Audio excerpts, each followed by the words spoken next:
আসসালামু আলাইকুম। আজ সোমবার 16 ডিসেম্বর 2024। সবাইকে বিজয় দিবসের শুভেচ্ছা। ফ্রেন্ডলি মোবাইল প্রবাস টাইম বুলেটিনে আপনাদের স্বাগত জানাচ্ছি আমি সরণী। শুরুতেই জানাবো শিরোনাম। ওমানে নতুন আইন করল সরকার, সুফল পাবেন কর্মীরা। 54তম বিজয় দিবস উদযাপন করল বাংলাদেশ, প্রবাসে উৎসবের হাওয়া। এনআরবি সিআইপিদের তালিকা প্রকাশ, ওমান থেকে হলেন 14 জন। প্রবাসীদের সুখবর দিলেন প্রধান উপদেষ্টা, জানালেন নির্বাচনের সম্ভাব্য তারিখও। প্লেন উড়িয়ে আকাশে আঁকলেন বাংলাদেশের মানচিত্র, প্রশংসায় ভাসছেন প্রবাসী পাইলট। দর্শক দেখছিলেন শিরোনাম, এবারে পুরো খবর। ওমানের সেরা রেট দিচ্ছে বাংলাদেশি প্রতিষ্ঠান গালফ এক্সচেঞ্জ। প্রিয়জনকে টাকা পাঠাতে আজই আসুন আমাদের যে কোনো ব্রাঞ্চে অথবা কল করুন স্ক্রিনে দেয়া নাম্বারে। গালফ এক্সচেঞ্জ, বাংলাদেশিদের প্রিয় এক্সচেঞ্জ। ওমানে কর্মরত শ্রমিকদের বেতন ভাতা ঠিকমতো পরিশোধ করা হচ্ছে কিনা তা তদারকি করতে নতুন পদক্ষেপ নিয়েছে শ্রম মন্ত্রণালয়। এখন থেকে বেসরকারি খাতে নিয়োগকর্তারা ওয়েজ প্রোটেকশন সিস্টেম নামের ইলেকট্রনিক পদ্ধতির আওতায় নজরদারির মধ্যে থাকবেন। ফলে তারা কর্মীদের চুক্তিতে উল্লেখ করা সম্পূর্ণ বেতন নির্দিষ্ট সময়ের মধ্যে সরাসরি ওমানের কেন্দ্রীয় ব্যাংকের আওতাভুক্ত ব্যাংক বা অনুমোদিত আর্থিক প্রতিষ্ঠানের মাধ্যমে পরিশোধ করতে বাধ্য থাকবেন। রোববার শ্রমমন্ত্রী ডক্টর মাহাদ বিন আলী বাইওয়ানের ইস্যু করা এ বিষয়ক একটি পরিপত্র জারি করা হয়। নতুন এই পদ্ধতি চালু হওয়ার কারণে নিয়োগকর্তাদের স্বেচ্ছাচারিতা রোধ করা সম্ভব হবে। সময়মতো কর্মীরা পাওনার সবটুকু বুঝে পাবেন। কর্মীর বেতন ব্যাংকিং চ্যানেলের মাধ্যমে পরিশোধ করা হবে। বেতন নিয়ে কোনো প্রকার অনিশ্চয়তা থাকবে না এবং বেতন সংক্রান্ত জটিলতা বা চুক্তিভঙ্গির ঝুঁকিও কমে যাবে। এছাড়া কোনো নিয়োগকর্তা এর ব্যত্যয় করলে শাস্তিমূলক ব্যবস্থা নেবে সরকার। এক্ষেত্রে প্রতিজন ভুক্তভোগী কর্মীর বিপরীতে 50 রিয়াল জরিমানাও গুনতে হবে তাকে। ওমান সরকারের ওয়েজ প্রোটেকশন সিস্টেম বা WPS পরিকল্পনা কর্মীদের জন্য এক যুগান্তকারী উদ্যোগ হিসেবে বিবেচিত হচ্ছে। এটি নিয়মিত বেতন প্রাপ্তির নিশ্চয়তার পাশাপাশি কাজের পরিবেশ ও জীবনমান উন্নত করতে গুরুত্বপূর্ণ ভূমিকা রাখবে বলে মনে করা হচ্ছে। কারো কাছে স্বপ্ন পূরণ, কারো আনন্দের উপলক্ষ, আবার কারো জীবন পাল্টে দেওয়ার মুহূর্ত, কখনো জীবন বাঁচাতে সর্বোচ্চ গতিতে উড়ে চলা, কারো আবেগের শেষ মুহূর্ত, আপনজনের শেষ বিদায়ে সামিল হওয়া। এমন সব ইচ্ছে পূরণে সর্বনিম্ন ভাড়ায় দ্রুতগতির বাহন প্রবাসীর হেলিকপ্টার। আপনার প্রয়োজনে যোগাযোগ করুন আমাদের হটলাইনে। বর্ণিল আয়োজনে বাংলাদেশ এবং বিশ্বের অন্যান্য দেশে মহান বিজয় দিবস উদযাপিত হয়েছে। দিবসটি উপলক্ষে প্রবাসীদের নিয়ে মাস্কাটের বাংলাদেশ দূতাবাসের পক্ষ থেকেও আলোচনা সভা ও অন্যান্য কর্মসূচি গ্রহণ করা হয়। লাল সবুজের পতাকা উড়িয়ে উৎসব করেছেন মধ্যপ্রাচ্য সহ বিশ্বের অন্যান্য দেশে কর্মরত প্রবাসীরাও। বিজয়ের আনন্দ ঘন এই দিনে সবাইকে শুভেচ্ছা জানিয়ে বাণী দিয়েছেন রাষ্ট্রপতি, প্রধান উপদেষ্টা এবং পররাষ্ট্র উপদেষ্টা। আলাদা করে নিজেদের বাণীতে প্রবাসীদের কথা উল্লেখ করেন রাষ্ট্রপতি এবং পররাষ্ট্র উপদেষ্টা। রাষ্ট্রপতি বলেন, বাংলাদেশের অর্থনৈতিক উন্নয়নে প্রবাসীদের অবদান অনস্বীকার্য। জাতি তাদের অবদান কৃতজ্ঞতার সাথে স্মরণ করে। সোমবার ছিল 54তম মহান বিজয় দিবস। পরাধীনতার নাগপাশ ছিন্ন করে মুক্ত পাখির মতো মুক্ত আকাশে ওড়ার দিন। বাঙালি জাতির হাজার বছরের শৌর্যবীর্য এবং বীরত্বের এক অবিস্মরণীয় দিন এটি।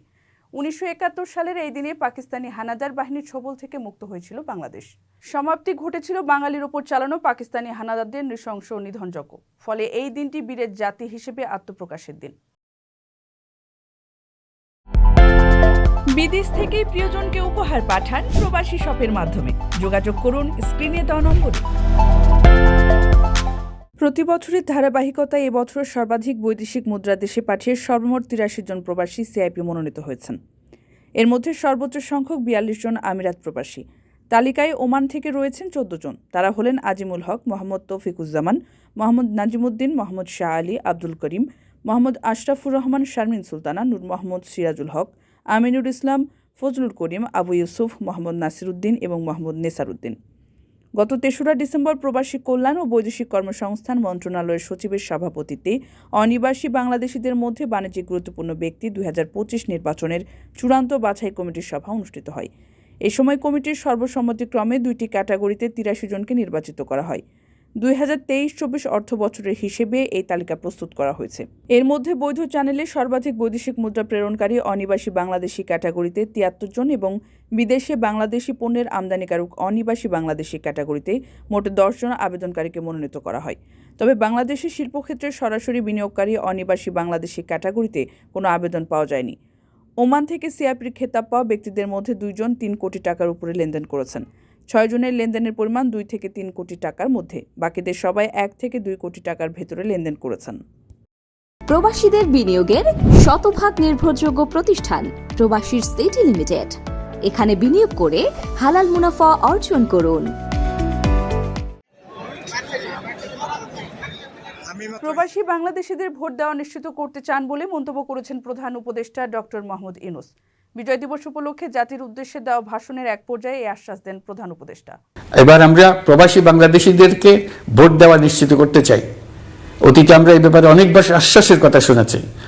এই সরকারের আমলে এটা যেন প্রথমবারের মতো বাস্তবায়িত হয়, এটা আমরা নিশ্চিত করতে চাই। এর জন্য একটা নির্ভরযোগ্য ব্যবস্থা করতে হবে। ডক্টর ইউনূস বলেন, সংস্কারের আকাঙ্ক্ষা বাস্তবায়নে প্রতিটি কমিশনই গুরুত্বপূর্ণ। তবে নির্বাচন ব্যবস্থা সংস্কার ও সংবিধান সংস্কার কমিশনের সুপারিশের ওপর প্রধানত নির্ভর করছে আগামী নির্বাচন প্রস্তুতি ও তারিখ। এদিন কবে আগামী নির্বাচন হতে পারে সে সম্পর্কে একটি ধারণা দিয়েছেন প্রধান উপদেষ্টা। তিনি বলেন, 2025 সালের শেষের দিকে নির্বাচন অনুষ্ঠান হয়তো সম্ভব হবে। আর যদি এর সঙ্গে প্রত্যাশিত মাত্রার সংস্কার যোগ করা হয় তাহলে অন্তত আরও 6 মাস অতিরিক্ত সময় লাগতে পারে। 2025 সালের শেষ দিক থেকে 2026 সালের প্রথমার্ধের মধ্যে নির্বাচনের সময় নির্ধারণ করা হতে পারে বলে ধারণা দিয়েছেন তিনি। যদি অল্প কিছু সংস্কার করে ভোটার তালিকা নির্ভুলভাবে তৈরি করার ভিত্তিতে নির্বাচন সম্পন্ন করতে হয় তাহলে 2025 সালের শেষের দিকে নির্বাচন অনুষ্ঠান হয়তো সম্ভব হবে। আর যদি এর সঙ্গে নির্বাচন প্রক্রিয়া এবং নির্বাচন সংস্কার কমিশনের সুপারিশের পরিপ্রেক্ষিতে এবং জাতীয় ঐকমত্যের ভিত্তিতে প্রত্যাশিত মাত্রার সংস্কার যোগ করি তাহলে অন্তত আরও 6 মাস অতিরিক্ত সময় লাগতে পারে। বিমানবন্দর থেকে প্লেন উড়িয়ে আকাশে বাংলাদেশের পতাকা এঁকেছেন শিক্ষার্থী পাইলট প্রবাসী ফাহিম চৌধুরী। বিজয়ের 53 বছর পূর্তিতে শনিবার স্থানীয় সময় রাত 11:16 মার্কিন যুক্তরাষ্ট্রের বিমানবন্দর থেকে মাঝ আকাশে বাংলাদেশের পতাকা রুটম্যাপ তৈরি করতে উড্ডয়ন করেন তিনি। ফ্লাইটটি অবতরণ করে রাত 1:54। ম্যাপটি মুহূর্তে ছড়িয়ে পড়লে বাংলাদেশ সহ বিশ্বের বিভিন্ন দেশের বাংলাদেশিদের প্রশংসা পান ফাহিম। আকাশে গোটা ম্যাপটি তৈরি করতে ফাহিমের উড্ডয়ন করতে হয়েছে 2 ঘন্টা 38 মিনিট। ফাহিম বাংলাদেশের গ্যালাক্সি ফ্লাইং একাডেমি থেকে প্রাইভেট পাইলট লাইসেন্স অর্জন করেছেন। বর্তমানে কমার্শিয়াল পাইলট লাইসেন্সের জন্য মার্কিন যুক্তরাষ্ট্রে প্রশিক্ষণরত আছেন। নিউ ইয়র্কের আকাশে বাংলাদেশের পতাকা তৈরি করা ফাহিম চৌধুরী বলেন, বাংলাদেশের স্বাধীনতার 53 বছর পূর্তিতে একটি বিশেষ কাজ করার চিন্তা থেকে এই ম্যাপটি তৈরি করা হয়েছে। ফ্লাইট রাডার ব্যবহার করে মানুষ অনেক ধরনের অদ্ভুত ও সৃজনশীল জিনিস আঁকে, যা দেখে তিনি অনুপ্রাণিত হয়েছেন। সেসনা 172 ব্র্যান্ডের এয়ারক্রাফট দিয়ে ফ্লাইটটি পরিচালনা করেন ফাহিম। এই কাজে তাকে সহযোগিতা করেছেন তার বন্ধু আসাদ আব্দুল্লাহ, যিনি পুরো সময় তার পাশে ছিলেন।